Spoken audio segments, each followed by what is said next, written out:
Olá para quem acompanha a gente em mais um mergulho analítico.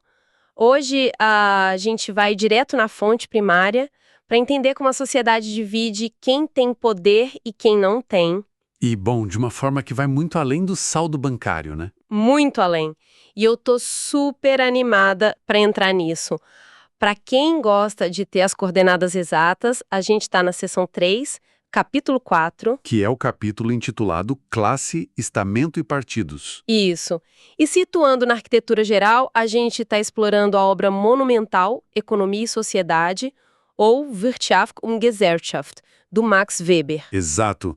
E lembrando sempre que a gente trabalha rigorosamente com a edição original. A edição alemã. Isso sim, a Grundrisse der Sozialekonomik Terceira Division, publicada em Tübingen em 1922 pela J.C.B. Moore, Paul Siebeck. Perfeito. A partir dessa edição, dessas ideias originais, que a gente vai destrinchar a anatomia da desigualdade humana hoje. E o que eu acho mais instigante nessa nossa missão de hoje é que a gente não está lidando só com uma teoria econômica abstrata, sabe? Uhum. O núcleo desse capítulo é uma dissecação de como o poder se distribui de fato dentro de uma comunidade.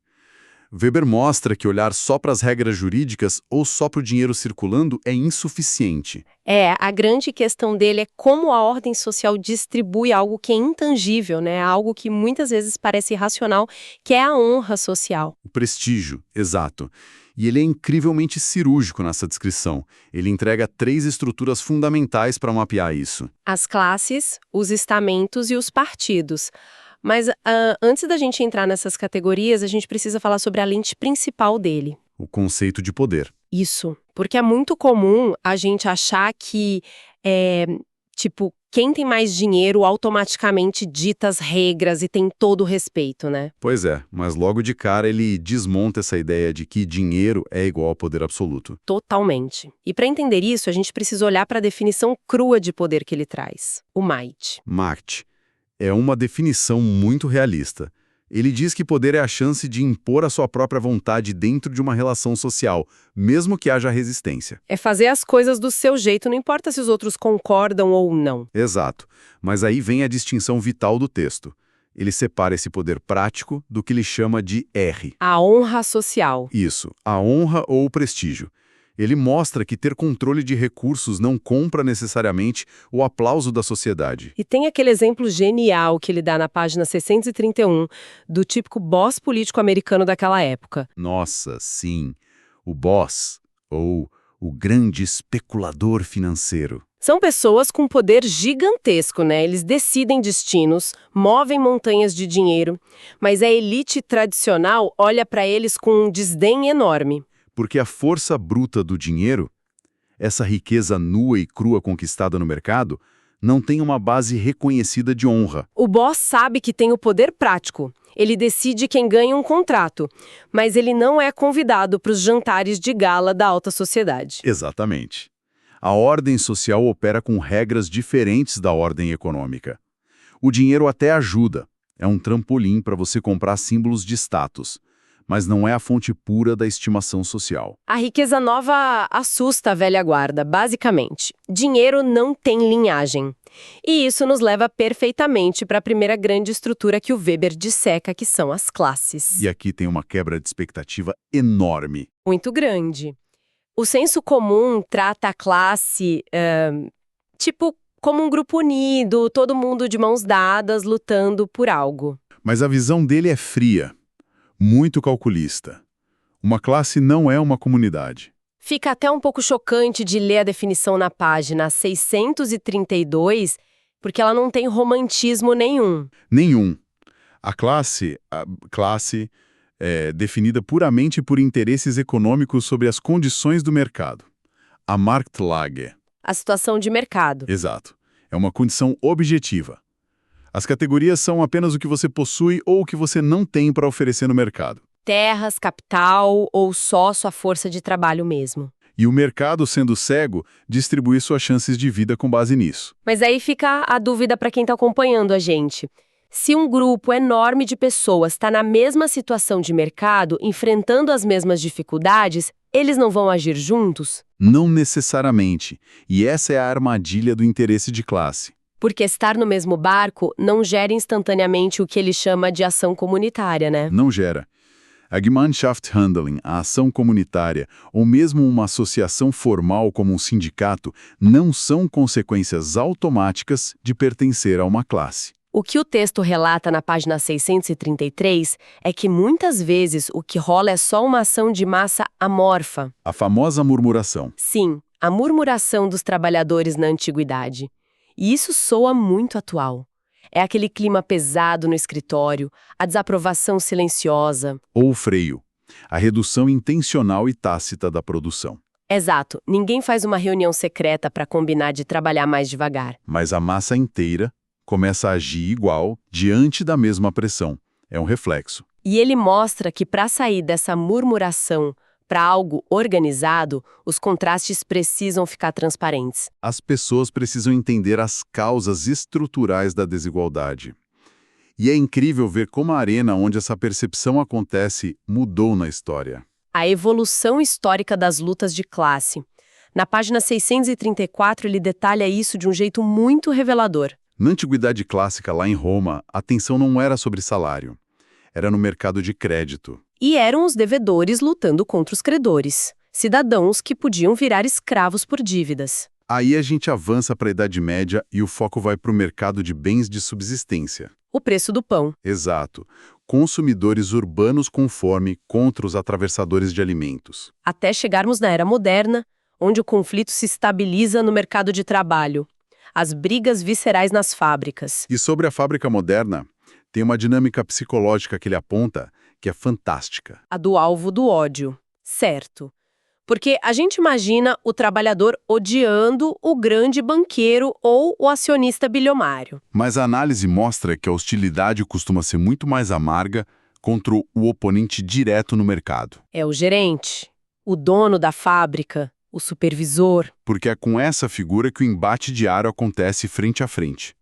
O ódio raramente chega no rentista invisível que ganha os dividendos lá longe. É uma percepção totalmente limitada pelo campo de visão do mercado. É assustador, porque a estrutura isola os maiores beneficiários. Protege quem está no topo. Bom, a gente viu que a classe é essa dimensão econômica fria, mas as pessoas não vivem só de transação comercial. O que nos leva para a segunda estrutura, os estamentos. Os stander. Se a classe é mercado, o estamento é o quê? O estamento habita a ordem social. E, diferente das classes, os estamentos costumam ser comunidades reais. Eles se baseiam na estimação social. Na honra. E a exigência para entrar não é ter dinheiro. É o estilo de vida, o Lebensführung. Não é só ter gosto refinado.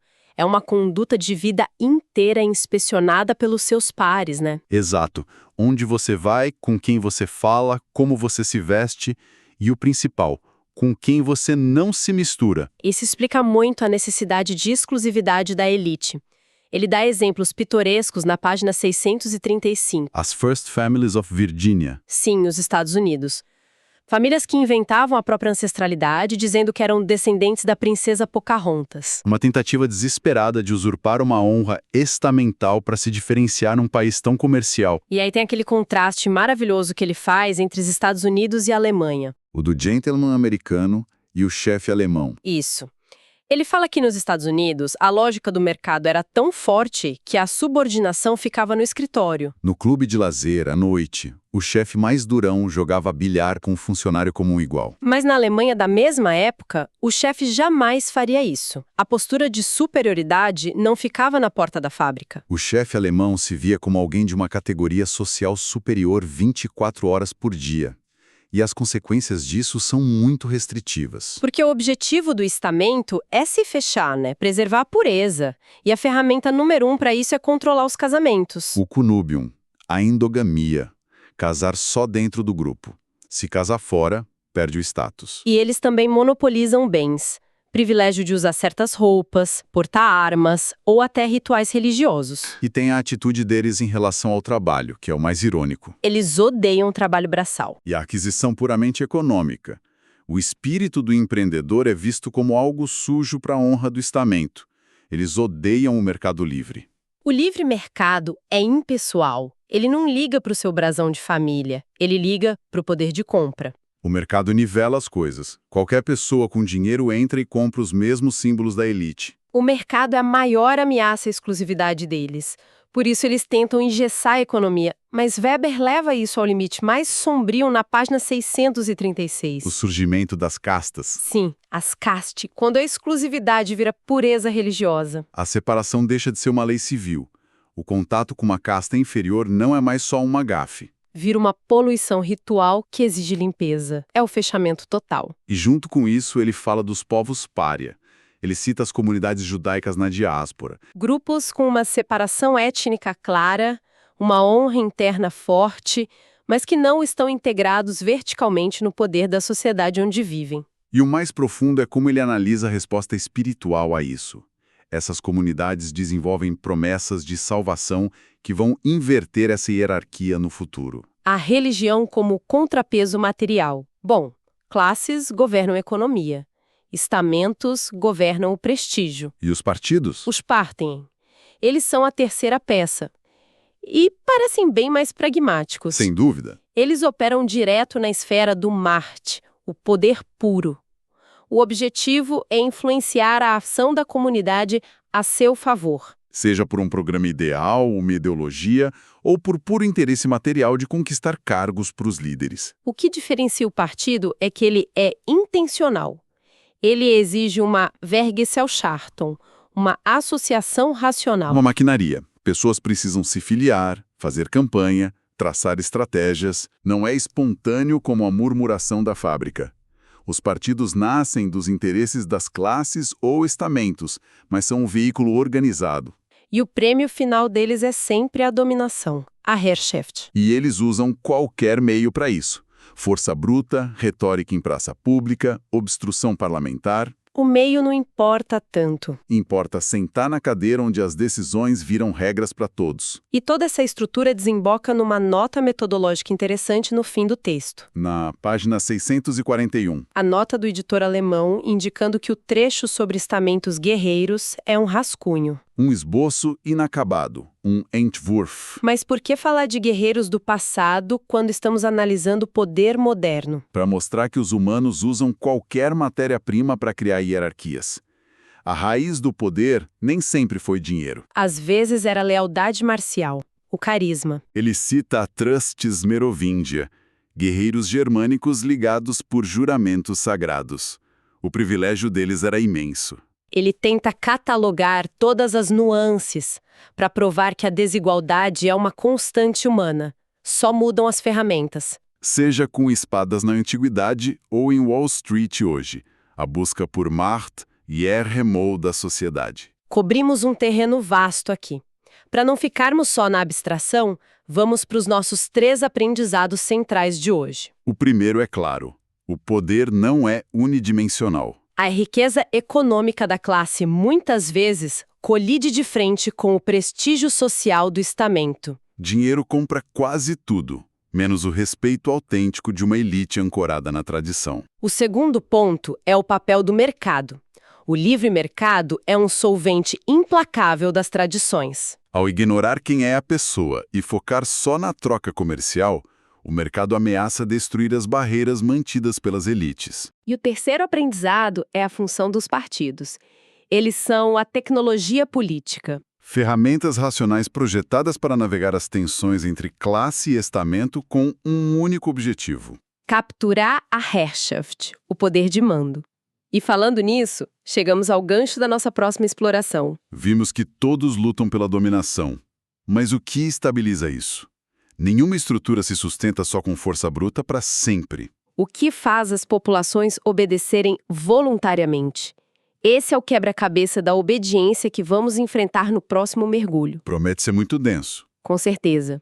Mas antes de encerrarmos, fica uma reflexão para conectar 1922 com o mundo de hoje. Uma boa provocação. A teoria nos mostra que o mercado supostamente destrói os estamentos, substituindo a honra pelo dinheiro vivo. Mas se a gente olhar para o nosso consumo hoje em dia... As marcas exclusivas, os bairros segregados. Exato. Será que essas dietas elitizadas e espaços inacessíveis não são apenas formas modernas e embaladas a vácuo de tentar recriar artificialmente as barreiras de uma casta?